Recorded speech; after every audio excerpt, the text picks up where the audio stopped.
Zata, truth. It began long before us, we who now live our perfect and dull, endless lives. It began long before these moon palaces and body markets hurling around our golden sun. It began long before our light coil thinkers, our radiation wars, our oil smoke. It began with us, the continuity and its twin, wanderlust. The need for unseen shores deep in our marrow. No judge, jester, queen, or king can escape this old blood. We are nomads, eternal. And when no ocean, mountain, or sky could contain us, our gaze hungered starward. Afar, they mocked us with their brittle light, winking and jeering like dangling iotons, forever out of reach, illuminating the truth. Immortal as we are, we die with the sun. That's where I come in.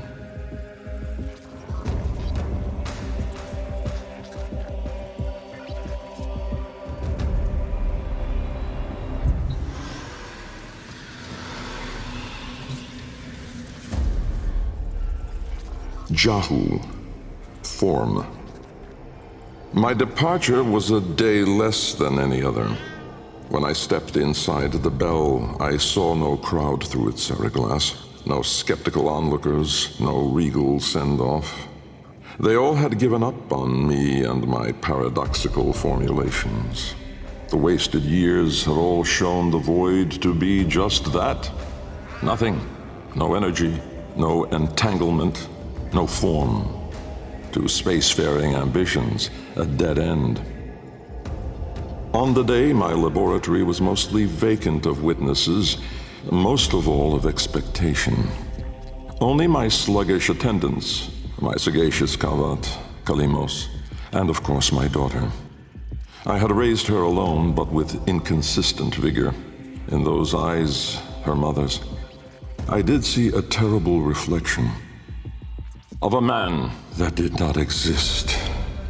A brave and principled man about to make history. In truth, he was a void himself, an outcast, a joke, a nothing. Driven by my humiliation, failure had made me bitter and reckless. I would dive into the depths myself to prove them all wrong. I gave the signal. My daughter grasped the lever. Kalimos then belted out a desperate, rasping growl. But it was too late.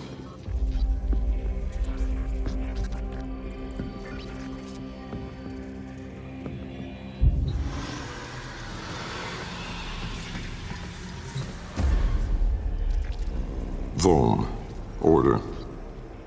The calipers yawed open the wall between worlds, stretching there a black trapezoidal gap. A door, a mouth. It yawned in the light of the room, splintering it to mesmerizing, unearthly hues. And I, inside the bell, dropping obliquely toward it from my gallows. Mass and time rippled as a sudden vortex jawed before me. My head was vapor, my feet lodestone.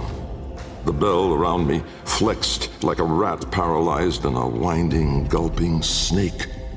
I faltered in the awe of it, stumbling against the seriglass, and with that shifted the bell's path through the wall. It grazed the caliper membrane, the edge of the door. No worldly edge was as thin, as sharp as could split even light. As the bell faintly grazed it, the seriglass was all at once rendered like strips of flesh by Dax's blade. My enclosure was beheaded in an instant, but still, I fell, sideways, into the void.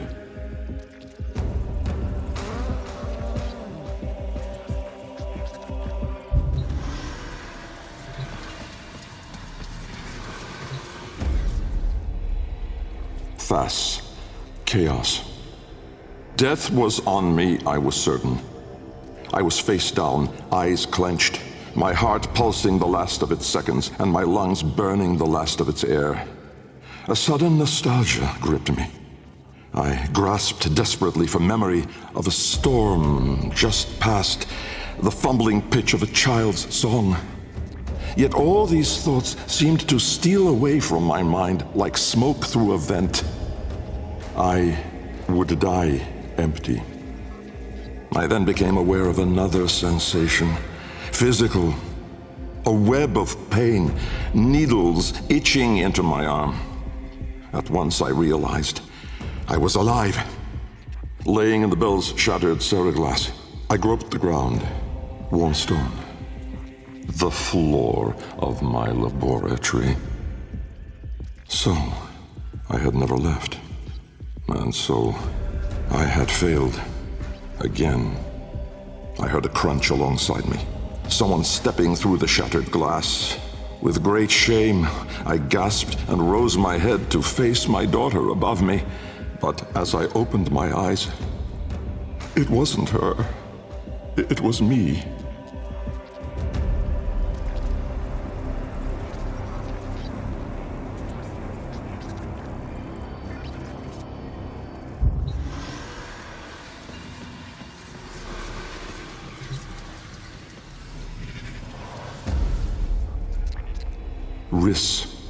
Light. The senselessness of it, the paradoxic, the vague, untimed form. I was alone, but not, for I stood there confronted by myself, a twin but no brother, a reflection but with dimension. Behind him, no horizon but a vast broiling sea of caustic light pierced at random by black pin stars, and closer, around me, a gale of flowing vapor, profane in color, billowing relentlessly into the nascent lack, seeking all directions. I was standing on a precipice of familiar stone, jagged and unanchored as though cleaved directly from the very floor of my laboratory. I wondered at the vapor's path, smoking outward more, leaving behind now the walls, the filigree gold, the rare cuts of marble from my home. I knew at once the vapor's source. I turned away, back toward the wall, the trapezoid I had yawed into it. Vapor erupted inward at the gap, but not just from there. For as I rolled my eyes back, I saw the same. A great steam of scintillation smoking out from my skull. Dumb in awe, I faced toward my chimerical twin. He spoke.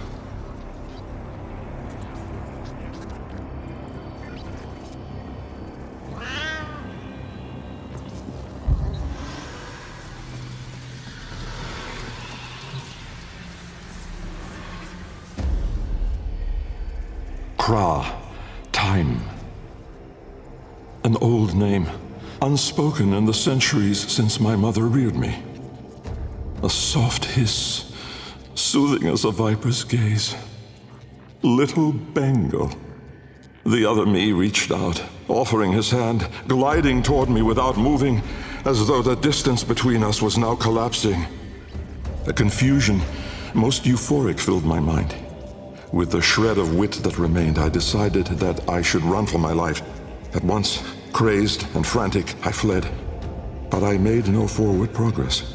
Instead, the world compressed ever more around me, as though I were an anchor pulling the shore to reach. When I arrived at the door, or rather, the door arrived at me, I howled, hurling myself inside, out. And then and there I was, lost and unlost, howling on the floor in harmony with my wretched Kalimos, lacerated in flesh and heart, scattered as the bell glass, spilling blood and stomach on the cold stone floor. But I sensed the other there at the wall's breach behind me, reaching still. I screamed, but my voice was gone. Forever. I looked, but my eyes would never see again. I swept my fist across the floor, snatching broken shards. and in gripping tightly, I filled my hands with ink. "Close it," I wrote.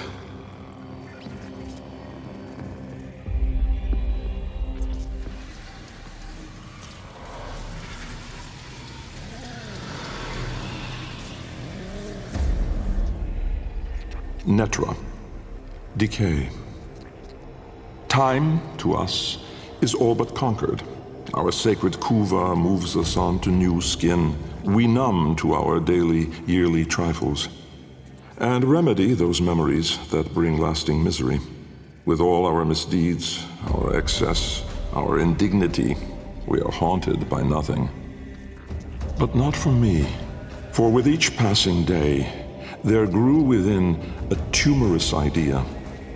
It was minute in those early days, the pale-reaching digits severed on the floor, studied with reverence, with greed. And it swelled larger in the latter days. The regal domes, the rail dedications, the unholy Zariman parade. I had put the stars within reach, but at what cost? I never spoke of him, that man trapped in the wall. And while there have been countless souls who have followed me through with their light skippers and field wave skins and vari-eyed instruments, not a single one ever saw him. Me. And so it is that I will not take the kuva now, or ever again. This is the last skin I'm in. Because of this idea, that I cannot be sure that in all that smoked commotion, in all that panic and fear, in that bending light and blinding dark, was it I who escaped? Or the other?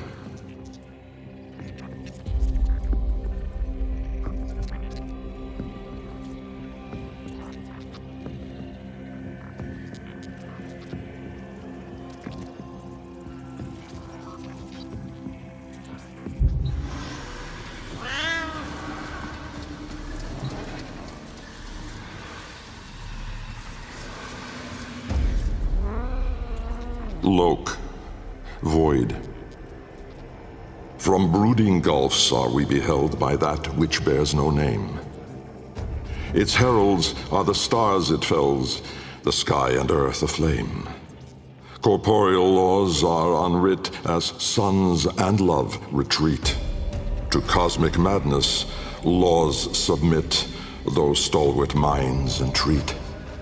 In luminous space, blackened stars they gaze, accuse, deny. Roiling, moaning, this realm of ours in madness lost shall die. Carrion hordes trill their profane accord with eldritch plans.